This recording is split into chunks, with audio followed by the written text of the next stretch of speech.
बिस्मिल्लाहिर्रहमानिर्रहीम। अस्सलामुअलैकुम वरहमतुल्लाहि वबरकातुहू।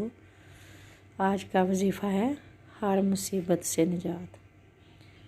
जब भी कोई मुसीबत या कोई परेशानी हो तो इस आयत का विर्द करें, इंशाअल्लाह अल्लाह ताला के हुक्म से दूर हो जाएगी, हर परेशानी दूर हो जाएगी।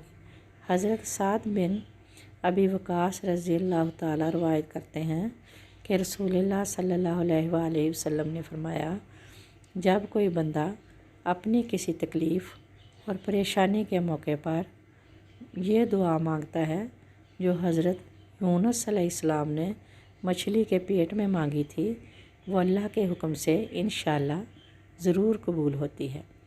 दुआ ये है, ला इलाहा इल्ला अंता सुबहानका इन्नी कुन्तु मिनज़्ज़ालिमीन। यह सूरत अंबिया की आयत है। इसका तर्जुमा है, तेरे सिवा कोई इबादत के लायक नहीं, तू पाक है, यकीनन मैं ज़ालिमों में से हूँ। जज़ाकल्लाह खैर, दुआओं में याद रखिएगा।